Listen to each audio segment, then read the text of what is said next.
Hello students, स्वागत है आप सभी का हमारे YouTube channel science power bank में।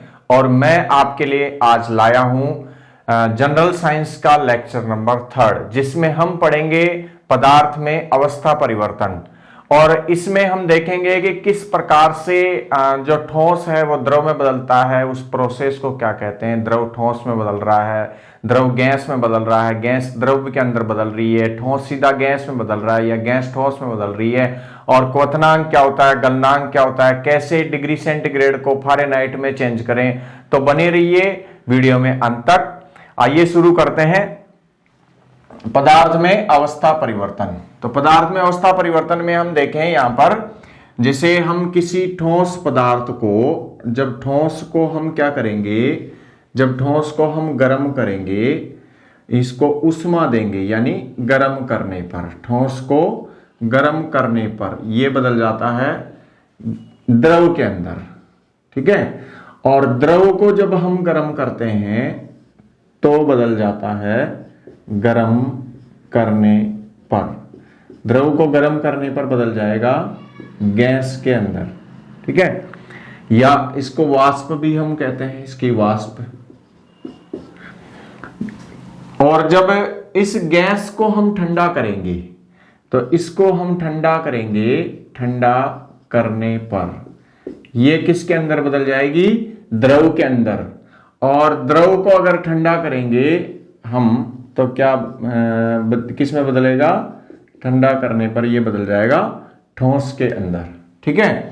तो ठोस पदार्थ को जब हम गर्म कर रहे हैं वो द्रव में बदल रहा है, तो इस प्रोसेस को हम क्या कहते हैं, इस प्रोसेस को हम कहते हैं संगलन। संगलन, इस प्रोसेस को क्या कहते हैं हम, संगलन, ठीक है। और द्रव को जब गर्म कर रहे हैं वो गैस में बदल रही है, तो इस प्रोसेस को हम कहते हैं वाष्पन, ठीक है। और गैस को ठंडा करने पर वो द्रव में बदल रही है, तो इसको हम कहते हैं संगनन। और द्रव को जब ठोस में बदलते हैं, तो द्रव को जब ठंडा करते हैं तो वो ठोस में बदलता है, और इस प्रोसेस को हम कहते हैं हिमीकरण। हिमीकरण या इसे हम जमना भी कहते हैं, हिमीकरण या जमना। लेकिन कुछ ठोस ऐसे भी होते हैं जिनको हम, जैसे नॉर्मल प्रोसेस तो क्या है भाई, ठोस को हम गर्म करेंगे तो द्रव में बदलेगा, और द्रव को गर्म करेंगे तो वह गैस में बदलेगा। लेकिन कुछ ठोस ऐसे भी होते हैं जो सीधे किस में बदल जाते हैं, गैस के अंदर बदल जाते हैं। और ठोस का गैस में परिवर्तन होना यह कहलाता है ऊर्ध्वपातन। ऊर्ध्वपातन क्या होता है भाई, किसी ठोस के बिना द्रव में बदले सीधे ही गैस में बदल जाना क्या कहलाता है, ऊर्ध्वपातन। और इसी प्रकार गैस का बिना द्रव के अंदर बदले सीधे किस में बदल जाना, ठोस के अंदर बदल जाना, यह कहलाता है निक्षेपण। निक्षेपण, ठीक है। तो ये प्रोसेस के नाम ध्यान रखिए, वापस से रिपीट करते हैं। ठोस को गर्म करेंगे तो द्रव में बदलेगा, इस प्रोसेस को कहते हैं संगलन। द्रव को गर्म करेंगे तो गैस में बदलेगी, इस प्रोसेस को कहते हैं वाष्पन। गैस को ठंडा करेंगे तो किस में बदलेगी, द्रव के अंदर, इसको कहते हैं हम संगनन। और द्रव को ठंडा करेंगे तो वह किस में बदल जाती है, ठोस में बदल जाता है, और इस प्रोसेस को कहते हैं हम हिमीकरण या जमना। कुछ ठोस ऐसे होते हैं जिनको गर्म करने पर बिना द्रव में बदले सीधे ही गैस में बदल जाते हैं, इस प्रोसेस को हम कहते हैं ऊर्ध्वपातन। और इसी प्रकार से गैस का बिना द्रव में बदले सीधे ही ठोस के अंदर बदल जाना क्या कहलाता है, निक्षेपण, ठीक है। और उसके बाद में हम आगे चलते हैं, वन बाय वन एक एक चीज को लेते हैं। तो हम पढ़ते हैं सबसे पहले ठोस का द्रव में बदलना। ठोस का द्रव में बदलना,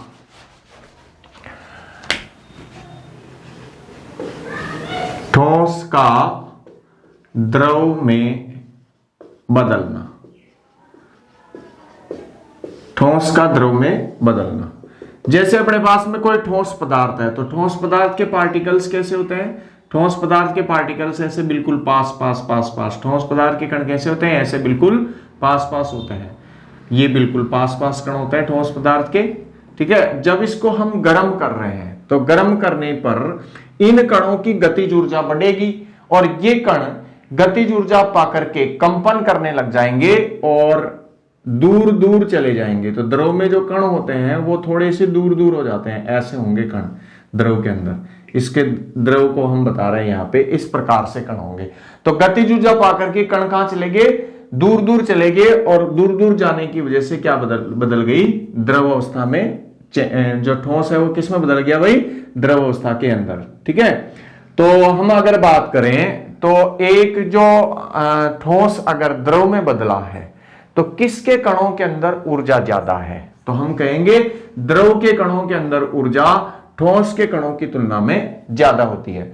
अब हम बात करते हैं कि ये जो ठोस है, जब इस ठोस को हमने गर्म किया और ये द्रव के अंदर बदला है तो इस स्थिति में क्या इसका टेम्परेचर बढ़ता है, तो हम कहेंगे कि भाई टेम्परेचर जो है वो जब अवस्था परिवर्तित होती है तो टेम्परेचर नहीं बढ़ता है। यहां पे हम उदाहरण ले सकते हैं, जैसे मान लो अपन उदाहरण ले यहां पे बर्फ का। ठीक है, और बर्फ को हम गर्म कर रहे हैं तो वो किस में बदल रही है भाई, बर्फ को गर्म कर रहे हैं तो हम वो पानी के अंदर बदल रही है। अगर ये बर्फ जो है 0 डिग्री सेंटीग्रेड की बर्फ है तो पानी भी कितना होगा, 0 डिग्री सेंटीग्रेड का। तो यहां पर जो हमने उष्मा दी वो किसके अंदर चली गई, वो उष्मा चली गई है संगलन की प्रसुप्त उष्मा के रूप में, संगलन की प्रसुप्त उष्मा के रूप में, प्रसुप्त उष्मा। यहां पे अवस्था परिवर्तन के दौरान तापमान हमेशा स्थिर रहता है। तो यहां देखो बर्फ को जब हमने गर्म किया तो पानी में बदला और पानी का टेम्परेचर नहीं बढ़ा।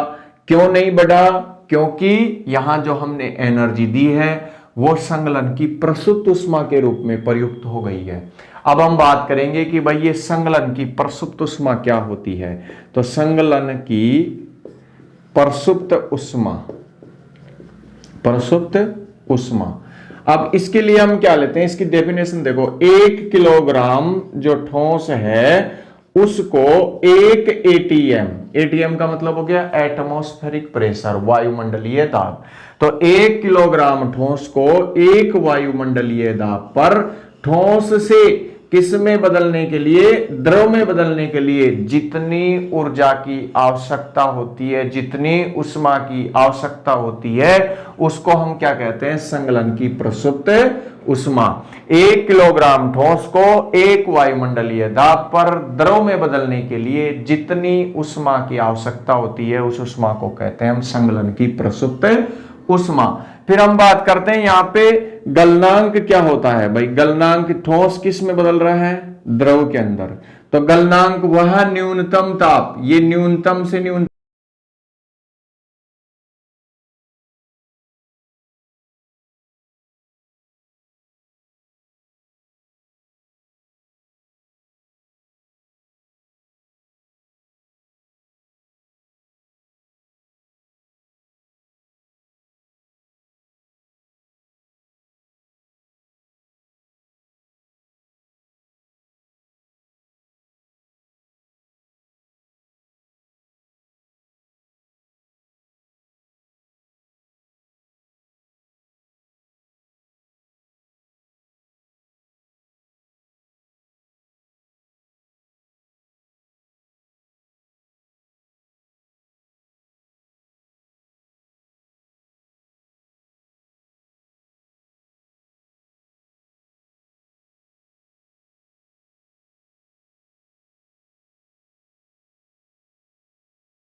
अब हम पढ़ेंगे द्रव का गैस में बदलना। द्रव का गैस में बदलना, ये प्रोसेस क्या कहलाता है भाई? वाष्पन। ठीक है, वाष्पन कहते हैं इसको। द्रव अगर गैस में बदलती है तो उसको हम कहते हैं वाष्पन। इसका उदाहरण हम ले सकते हैं। उदाहरण जैसे पानी जो है वो पानी से किसका? वाष्प का बनना। तो जब पानी है, पानी के कण कैसे होते हैं? थोड़े से दूर दूर होते हैं, ऐसे थोड़े थोड़े दूर होते हैं ऐसे। तो पानी के कणों को, जब पानी को हम गर्म कर रहे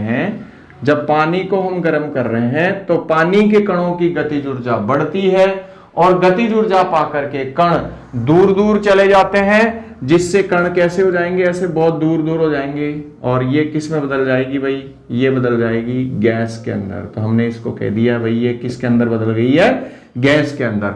और जब पानी यानी द्रव जब गैस में बदलता है तो उस समय भी तापमान स्थिर ही रहता है, क्योंकि हम कह रहे हैं कि अवस्था परिवर्तन के समय तापमान स्थिर रहता है। तो यहां हमने जब 100 डिग्री सेंटीग्रेड का पानी लिया तो ये गैस भी कितने की मिलेगी? हमको 100 डिग्री सेंटीग्रेड की मिलेगी, यानी तापमान नहीं बढ़ता है। तो यहाँ पे फिर जो उष्मा दी है वो किस में प्रयुक्त हो गई है? तो ये जो उष्मा है वो प्रयुक्त हो गई है वाष्पन की प्रसुप्त उष्मा के रूप में। वाष्पन की प्रसुप्त उष्मा। अब हम बात करते हैं कि भाई वाष्पन की प्रसुप्त उष्मा क्या होती है। तो 1 किलोग्राम पानी को यानी द्रव को, 1 किलोग्राम द्रव को किस में बदलने के लिए? वाष्प में बदलने के लिए या गैस में बदलने के लिए आवश्यक उष्मा की मात्रा, जब दाब कितना होना चाहिए? 1 ATM। तो हम कह सकते हैं कि 1 किलोग्राम द्रव को 1 वायुमंडलीय दाब पर गैस में बदलने के लिए आवश्यक उष्मा की मात्रा को हम क्या कहते हैं? वाष्पन की प्रसुप्त उष्मा। ठीक है। उसके बाद हम यहां पे बात करें पानी का। अच्छा, पानी का पहले क्वथनांक, पहले ऐसे करते हैं, क्वथनांक हम देख लेते हैं। यहां पे क्वथनांक किसे कहते हैं? क्वथनांक वह तापमान होता है जिस पर कोई द्रव किस में बदलने लगता है? गैस के अंदर बदलने लगता है, या कह लो कोई द्रव उबलने लगता है, उस टेम्परेचर को हम क्या कहते हैं? क्वथनांक। ठीक है, वह तापमान जिस पर कोई द्रव उबलने लगे, या कहें द्रव किस में बदलने लगे? वाष्प में बदलने लगे। यानी द्रव का हम कह सकते हैं कि जो वाष्प दाब है वो 1 एटमॉस्फेयर हो जाना चाहिए। ठीक है, तो क्वथनांक वह तापमान है जिस पर कोई द्रव उबलने लगता है। अब हम बात कर रहे हैं पानी का क्वथनांक। तो पानी का क्वथनांक कितना होता है? पानी का क्वथनांक 100 डिग्री सेंटीग्रेड या 373.15 केल्विन, या इसको हम फारेनहाइट में व्यक्त करेंगे तो 200 डिग्री फारेनहाइट होता है। ठीक है, 212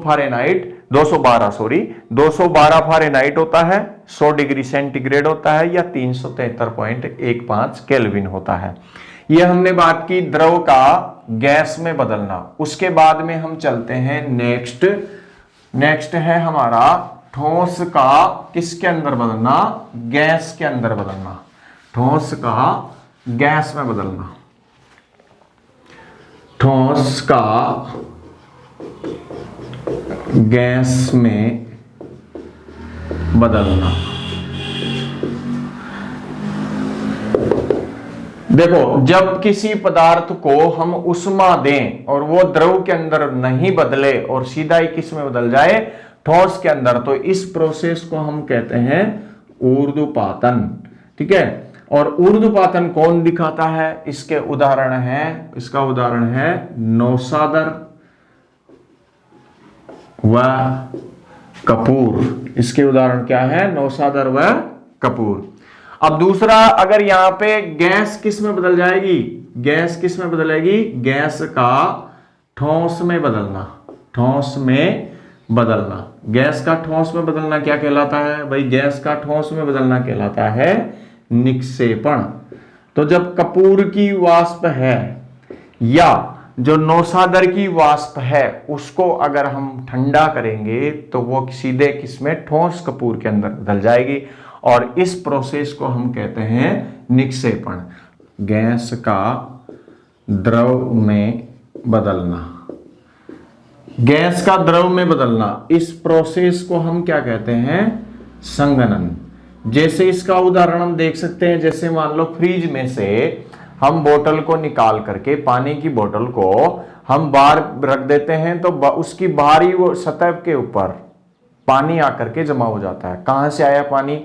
वायुमंडल में जो वाष्प थी, जल वाष्प थी, वो जब ठंडे के बोतल के संपर्क में आई तो वो ठंडे होने के कारण संघनित हो गई। ठीक है, तो ये था पदार्थ की अवस्था परिवर्तन। और इसी में हम आगे एक प्रोसेस को पढ़ेंगे जिसको हम कहते हैं वाष्पीकरण। ठीक है, तो अगला हमारा टॉपिक है वो है वाष्पीकरण। वाष्पीकरण होता है किसी द्रव का उसके क्वथनांक से कम ताप पर वाष्प में बदलना।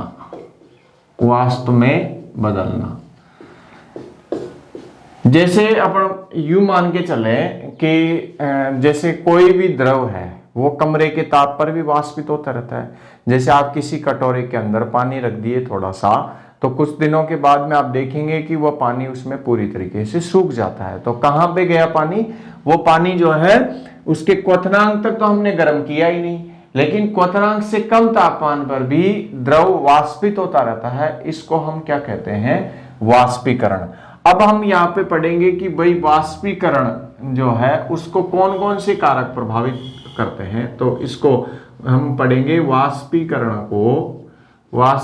को प्रभावित करने वाले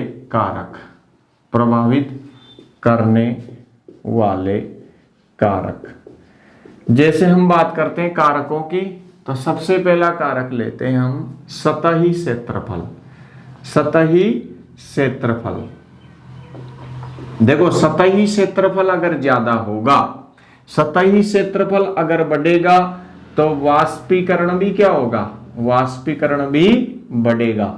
इसका सीधा सा एग्जाम्पल हम देख सकते हैं, जब हम कपड़ों को फैला करके सुखाते हैं तो कपड़े जल्दी सूख जाते हैं, और अगर उनको एक जगह इकट्ठा करके रख दिया जाए तो वो नहीं सूखेंगे। तो ऐसा किस कारण से हो रहा है? क्योंकि जब हमने फैलाया तो सतही क्षेत्रफल बढ़ गया, तो वाष्पीकरण की दर भी बढ़ गई, और ऐसी स्थिति में कपड़े जल्दी सूख गए। दूसरा है तापमान अगर बढ़ता है तो वाष्पीकरण भी क्या होता है? बढ़ता है। जैसे हम बात करें, गर्मियों में कपड़े जो है वो जल्दी सूखते हैं, और सर्दियों के अंदर कपड़े देर से सूखते हैं, क्योंकि गर्मियों में बाहर का जो तापमान है वो ज्यादा होता है और सर्दियों में तापमान कम होता है, तो वाष्पीकरण भी बढ़ जाता है। तीसरा हम देखें यहाँ पे, अगर हवा की गति या कह लो प्रवाह वो बढ़ेगा तो वाष्पीकरण भी बढ़ जाता है। जैसे मान लो पंखा लगा हुआ है, कूलर लगा हुआ है, उसमें अगर हम पानी नहीं चला रखे हैं और हमने कपड़े उसके सामने सुखा दिए, जल्दी सूखेंगे। या हवा तेज चल रही है, उस समय जो है वाष्पीकरण ज्यादा होता है। फिर हम बात करेंगे चौथा, आर्द्रता क्या होता है? वायु के अंदर जल वाष्प की मात्रा को अपन क्या कहते हैं? आर्द्रता। अगर आर्द्रता ज्यादा होती है तो वाष्पीकरण क्या होगा? कम होगा। जैसा कि बरसात के अंदर होता है, बरसात में वायु में आर्द्रता अधिक होती है, ज्यादा जल वाष्प की मात्रा होती है, इस कारण वाष्पीकरण धीरे धीरे होता है, इसीलिए कपड़े देर से सूखते हैं। अब यहाँ पे कुछ वाष्पीकरण के अपन कुछ उदाहरण लेते हैं। उदाहरण है, जैसे अपन मान लो फर्स्ट उदाहरण ले तो वो है एसीटोन जो है नेल पॉलिश हटाने वाला द्रव होता है। इस एसीटोन को अगर हम हथेली पर रखें तो एसीटोन के जो कण हैं वो हथेली से ऊर्जा प्राप्त करके और वाष्पित हो जाते हैं। ठीक है, तो वाष्पित हो गया तो हथेली हमारी कैसी हो जाएगी? ठंडी। तो हमको क्या महसूस होगी? यहाँ पे एसीटोन के कारण शीतलता महसूस होती है। दूसरा हम देखें, यहाँ पे जब गर्मियां पड़ रही होती है तो अगर हम छत पर पानी छिड़केंगे तो जो पानी के कण हैं वो छत की सतह से ऊर्जा लेकर के वाष्पित हो जाएंगे, और वाष्पित होंगे तो छत कैसी हो जाएगी? शीतलता। तो हम कहेंगे छत को ठंडा करना। कब? गर्मियों के अंदर। ठीक है, और तीसरा एग्जाम्पल हम यहाँ पे देख सकते हैं, जैसे मटके में रखा हुआ जो पानी होता है वो ठंडा कैसे होता है। मटका होता है, मटके की, जैसे ये मटका है, ठीक है। अब मटके की बाहरी जो दीवार है, बाहरी दीवार है, इस पर पानी यहाँ पे आ जाता है। मटके में जो छोटे छोटे छिद्र होते हैं उनसे पानी इसकी सतह पर आ जाता है ऐसे, ठीक है। जब पानी सतह पर आ गया तो ये पानी के कण वाष्पित हो जाते हैं, और वाष्पित होते हैं तो ऊर्जा कहां से लेके जाते हैं, इस मटके से लेकर के वाष्पित हो जाते हैं। तो मटके की जो सतह है वो ठंडी हो जाती है, तो उसमें रखा हुआ पानी भी क्या होता है, ठंडा हो जाता है। चौथा एग्जाम्पल हम देख सकते हैं, जैसे चाय है, तो चाय को हम जैसे कप में पियेंगे और एक प्लेट के अंदर हमने डाल लिया है, तो प्लेट में वो जल्दी ठंडी होगी तो हम जल्दी पी सकते हैं। पांचवा एग्जाम्पल हम देख सकते हैं कि जैसे गर्मियों के अंदर जब हम कूलर लगाते हैं, तो कूलर के में क्या होता है, जब गर्म हवा कूलर से होकर के प्रवाहित होती है तो वो पानी जो कूलर में भरा हुआ है, कूलर में गिर रहा है, वो पानी वाष्पित होकर के और किस में मिक्स हो जाता है, हवा के अंदर, तो हमको ठंडक का एहसास होता है।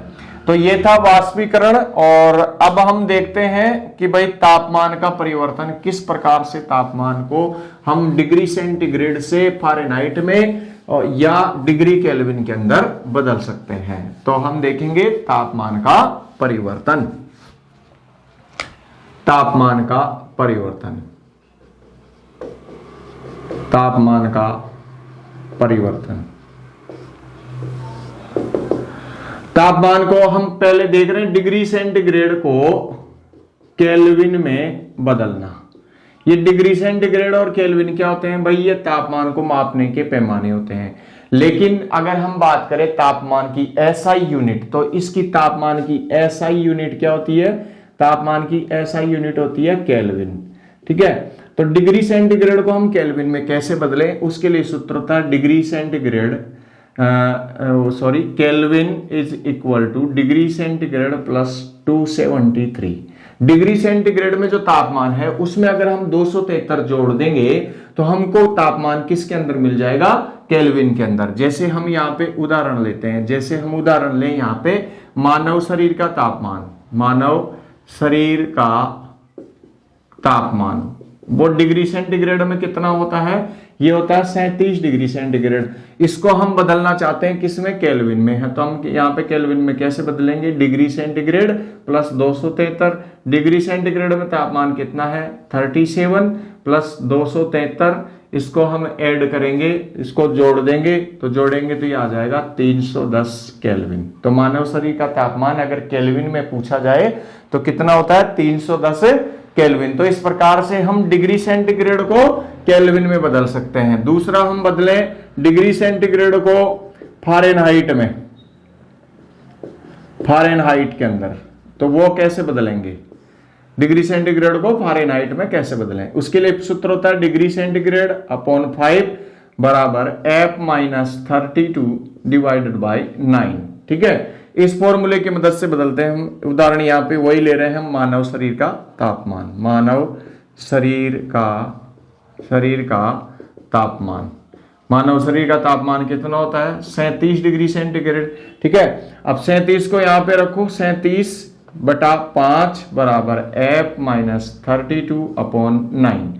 अब ऐसे करते हैं हम ऐसे करते हैं, 5 को इधर मल्टीप्लाई कर देते हैं और 9 को इधर मल्टीप्लाई कर देते हैं। तो 5 को इधर मल्टीप्लाई करने पर 5F माइनस 32 को 5 से मल्टीप्लाई करेंगे तो ये आएगा 160 बराबर, इस दोनों को मल्टीप्लाई करो, 9 सत्ते 63, 9 तिया 27 और 6 33, ठीक है। तो ये आ गया हमारे पास में 333, ठीक है। अब इसको इधर लेके जाते हैं 5F, तो ये माइनस का 160 इधर लेके जाएंगे, प्लस का हो जाएगा 333 प्लस 160, ठीक है। इसको जोड़ेंगे तो ये कितना आ जाएगा, यहाँ पर 5F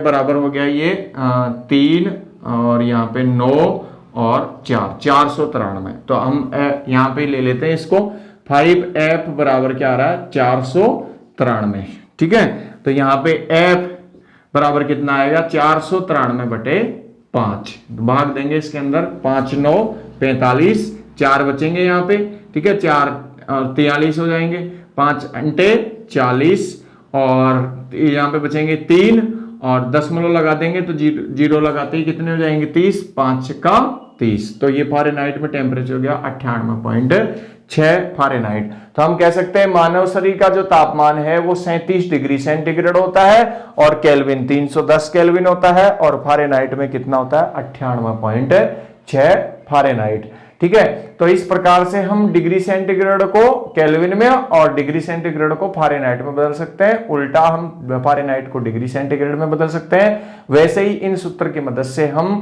केल्विन को डिग्री सेंटीग्रेड के अंदर बदल सकते हैं।